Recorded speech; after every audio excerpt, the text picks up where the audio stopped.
Lancang kanan gerak. Gitu. Siap, gerak. Kamu lancang kanan, gerak.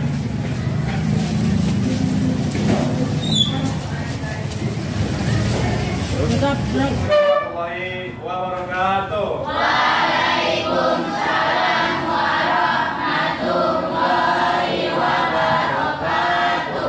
Alhamdulillahirrahmanirrahim. Wabillahi selain ada murid Riyadin. Bismillahirrahmanirrahim. Dan Muhammad Rasulullah. Allahumma sholli wa sallim wa barik untuk kita semua. Karena kita terbebas dari dosanya tidak menuntut ilmu. Orang yang lagi menuntut ilmu berarti sedang berpahala. Maka daripada itu kami luruskan niatmu. Kalau kamu dari rumah tadi memulai dengan berdoa Bismillah, karena dari rumahmu tanpa ada niat untuk menuntut ilmu, apalagi niatmu tidak karena Allah, berarti kamu menebar dosa-dosa. Maka daripada itu luruskan niat hari ini, detik ini, sehingga kamu bertabur berkah dan pahala. Amin amin ya rabbal alamin. Baiklah kami, sebelum kita memulai, kita akan membaca Al-Quran. Kita baca Al-Fatihah satu kali, Ikhlas satu kali. A'udzu billahi minasyaitonir rajim. Bismillahirrahmanirrahim. Wa bil islami dina wa bil Muhammadin nabiyya wa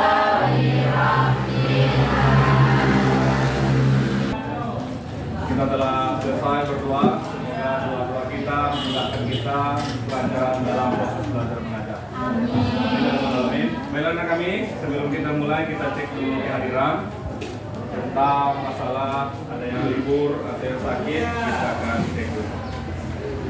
Yang pertama, Afidatul Zakiyah. Ada Pak.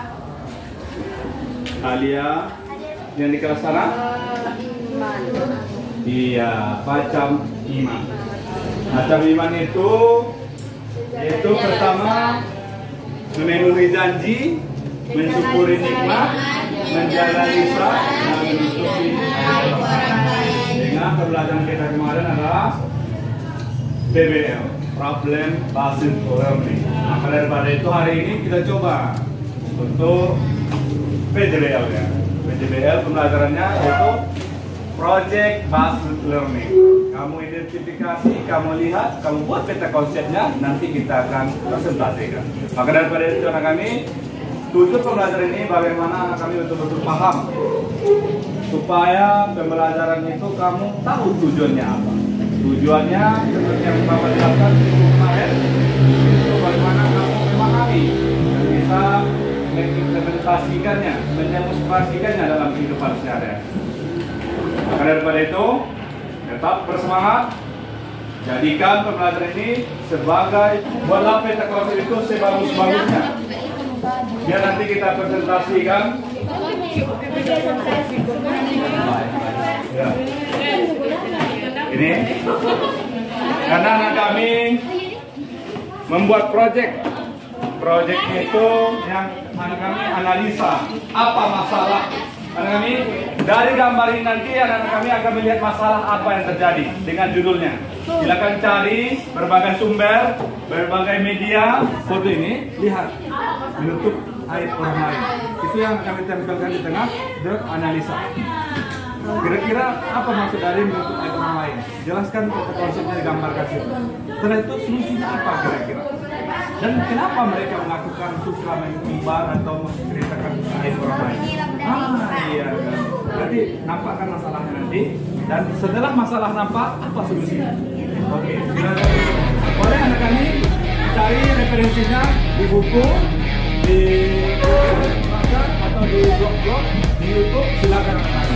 Kerjakan dengan baik, nanti kita presentasikan setelah selesai.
Di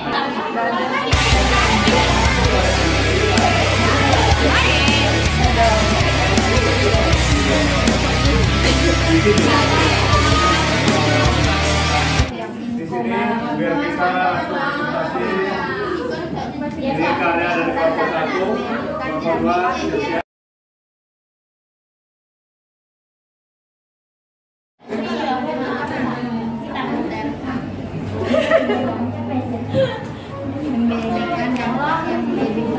Ini kita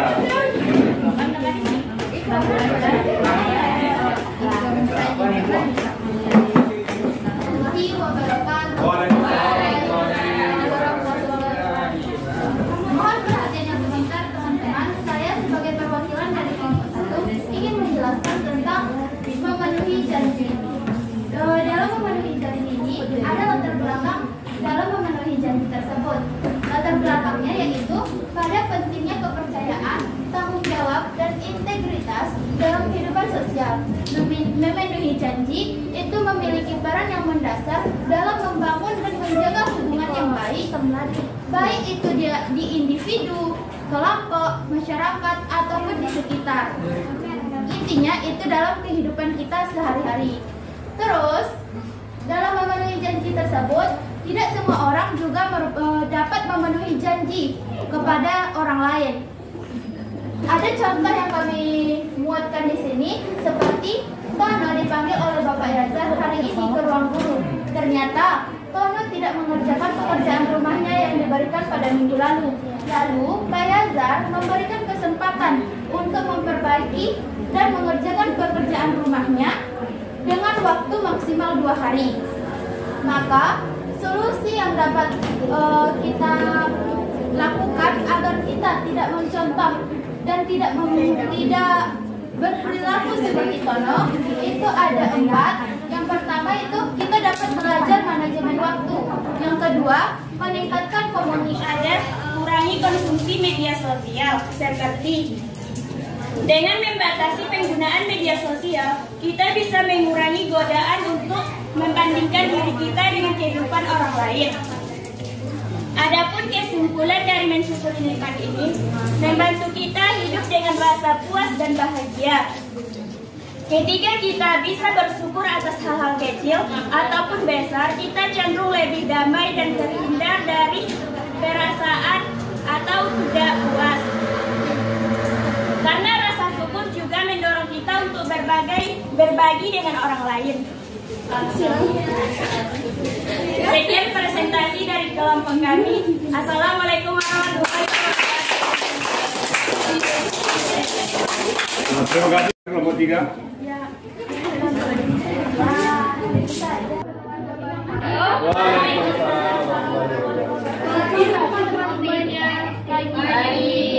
Kali ini saya perwakilan dari kelompok 3 akan mempresentasikan materi mengenai menjaga lisan.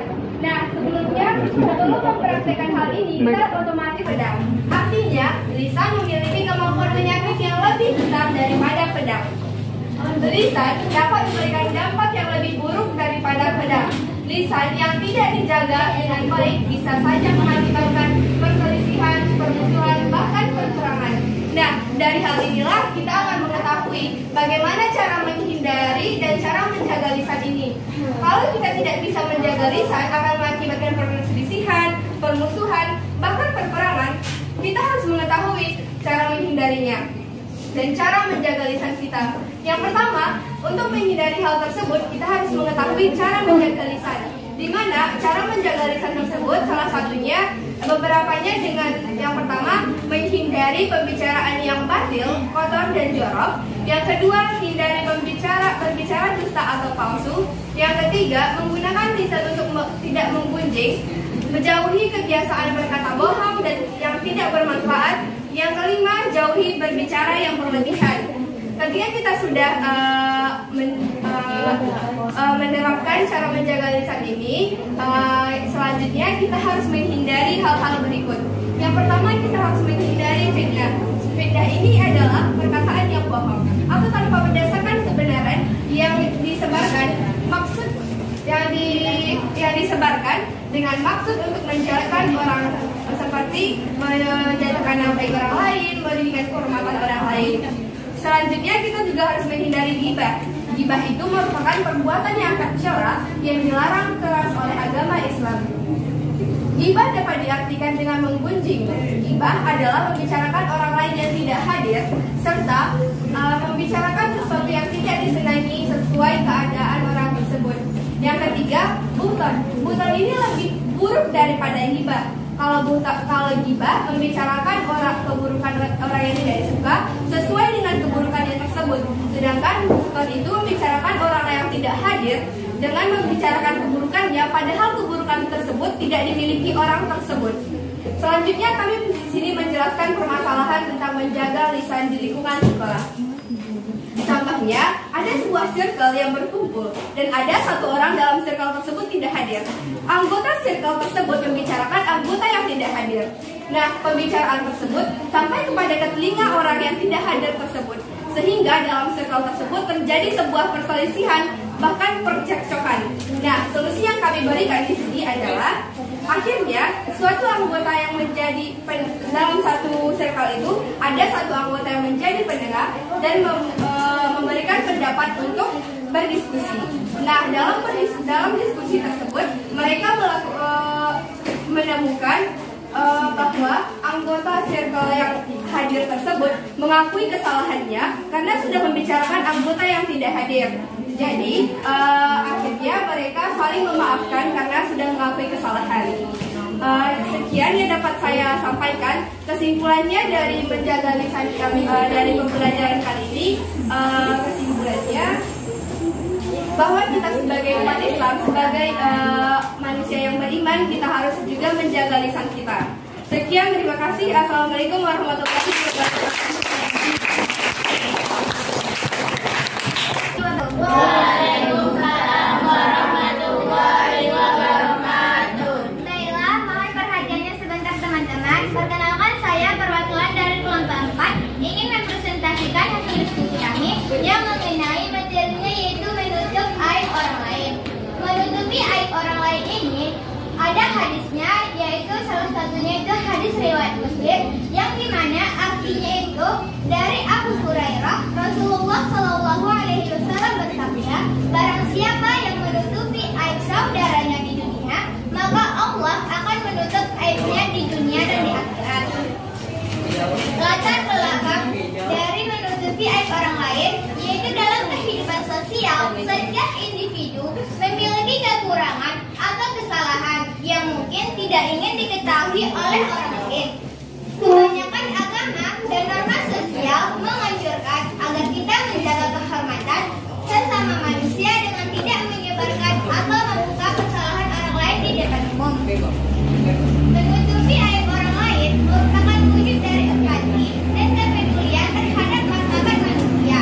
Aib adalah jala, cacat, nista, noda, dan perilaku hina.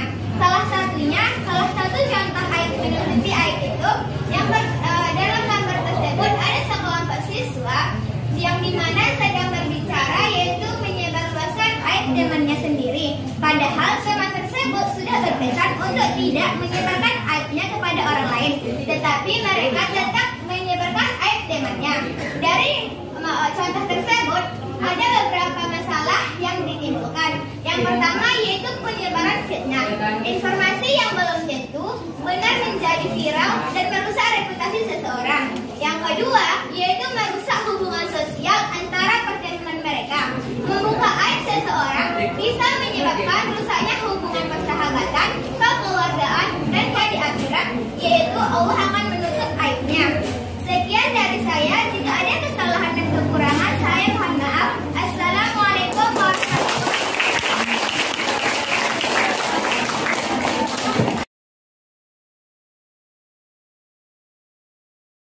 Pertama, kedua, ketiga, dan keempat. Sangat luar biasa. Kita lihat kan betapa kita bisa memahami dari penjelasan dari putusan dari kelompok. Semoga kita bisa mengambil hikmah pelajaran dari apa yang disampaikan oleh kami. Baiklah dari kami, sebelum kita tutup, siapa yang bisa merefleksikan kegiatan hari ini? Refleksi itu adalah apa contohnya seperti ini. apa saran dan pesannya untuk pembelajaran, model pembelajaran kita pada hari ini? Kira-kira sampai bisa.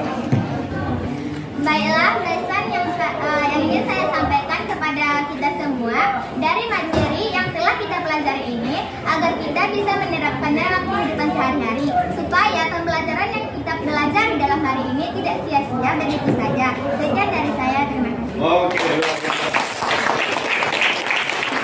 Apa yang bisa kesimpulan dari apa yang kita bicarakan, kita pelajari? Ada? Kira-kira kesimpulan? Kira-kira tentang yang Pelajaran hari ini sangat menarik karena kita melakukan sebuah cerita, membuat peta konsep yang kita jelaskan ke depan. Kesimpulan dari materi hari ini adalah menepati janji, mensyukuri nikmat, menjaga lisan, menunjukkan orang lain tersebut adalah kewajiban kita sebagai umat Islam dan hendaknya kita menerapkannya dalam kehidupan sehari-hari. Apalagi kita sebagai siswa sudah mempelajarinya, jadi haruslah kita menerapkannya juga dalam lingkungan kita, dalam lingkungan sekolah. Sekian kesimpulan dari saya. Assalamualaikum warahmatullahi wabarakatuh. masukkan di TikTok nanti. Di TikTok. Ya, yaitu dari Akademi Pidato Saja. Dapat kita sama-sama untuk mengimplementasikannya dalam kehidupan sehari-hari. Mungkin kegiatan pembelajaran kita pada hari ini kita cukupkan. Minggu besok itu adalah materi baru, yaitu tentang pergaulan bebas. Maka daripada itu anak kami, kita setelah ini silakan istirahat dan kursi, meja disusun dengan rapi lagi. Mungkin itu saja dari Bapak. Assalamualaikum warahmatullahi wabarakatuh. Oke, tidak susul lagi kita foto jadi.